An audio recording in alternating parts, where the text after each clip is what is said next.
តើការទុននឹងរួញរបស់ភេទបរោះបណ្ដាលមូលហេតុមកពីអ្វីហើយរោគសញ្ញាបែបណានិងវិធីសាស្ត្រក្នុងការដោះស្រាយបែបណាបាទសូមគោរពលោកយាយលោកតាអ៊ំពូមីងបងប្អូនទាំងអស់គ្នាជាទីគោរពស្រឡាញ់រាប់អានខ្ញុំបាទជាសំអានគឺជាអ្នកបង្កើតកម្មវិធីសុខភាពគ្រួសារដោយសារខ្ញុំចង់ឃើញប្រជាជនកម្ពុជារស់នៅដែលមានសុខភាពល្អអាយុវែងហើយសុខសុភមង្គលនៅក្នុងក្រុមគ្រួសារទីនោះទើបថ្ងៃនេះខ្ញុំសូមធ្វើការដកស្រង់នៅអត្ថបទមួយទៀតហើយតើការទុនឬក៏រួញនៃភេទរបស់មនុស្សប្រុសនោះតើបណ្ដាលមកពីមូលហេតុអ្វីសូមបងប្អូនទាំងគ្នាតាមដានទស្សនាជាមួយខ្ញុំដូចតទៅបាទចំណុចទី1មូលហេតុអាចបណ្ដាលមកពីបញ្ហាជំងឺរលាកនៃសរសៃឈាមរបស់បងប្អូនទាំងអស់គ្នាចំណុចទី1ចំណុចទី2កើតឡើងចេញពីជំងឺទឹកនោមផ្អែមបាទមូលហេតុទាំងពីរនេះហើយដែលធ្វើឲ្យបងប្អូនទាំងអស់គ្នាភេទរបស់មនុស្សប្រុសរបស់បងប្អូនទាំងគ្នានឹងកាន់តែទុនទៅ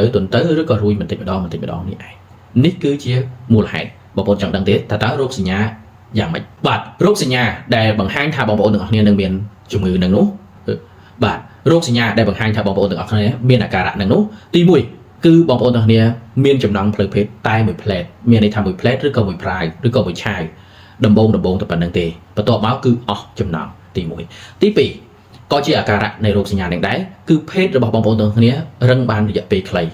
មានន័យថារឹងមួយអារម្មណ៍មួយផ្លែតហ្នឹងអារម្មណ៍នៅមានក៏ប៉ុន្តែភេទរបស់បរិបទបងប្អូនទាំងគ្នាត្រូវបានធ្លាក់ចុះបាត់ទៅហើយបាទអញ្ចឹងនេះគឺជារោគសញ្ញាតើដំណោះស្រាយបែបណា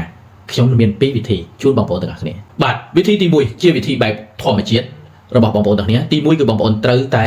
ធ្វើការលំហាត់ប្រាណឡើងវិញដើម្បីឲ្យកាយសម្បទារបស់បងប្អូនទាំងអស់គ្នារឹងមាំឡើងវិញណាទី1ធ្វើការលំហាត់ប្រាណទី2គឺបងប្អូនទាំងអស់គ្នាត្រូវទទួលទាននៅអាហារនិងបន្លែផ្លែឈើទាំងឡាយណាដើម្បីឲ្យត្រូវជាមួយនឹងជំងឺរបស់បងប្អូនទាំងអស់គ្នាប្រសិនបើទឹកនោមផ្អែមឬក៏បើសិនជាជំងឺរលាកឈាមនោះគឺបងប្អូនទាំងអស់គ្នាត្រូវតែទទួលទានអាហារទាំងអស់នោះឲ្យត្រូវឲ្យចំចំណុចទាំងអស់ហ្នឹង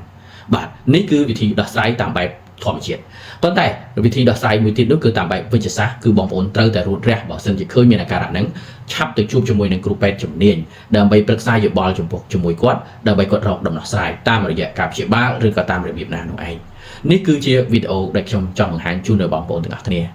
បាទប្រសិនបើបងប្អូនទាំងគ្នាយល់ឃើញថាវីដេអូនេះមានប្រយោជន៍សូមជួយ like ជួយ share ហើយប្រសិនបើបងប្អូនយល់ឃើញថាមានចំណុចខ្វះខាតត្រង់ណានោះសូមបងប្អូនជួយ comment ឬក៏ជួយឆាតណែនាំនិងបង្ហាញខ្ញុំបាទផង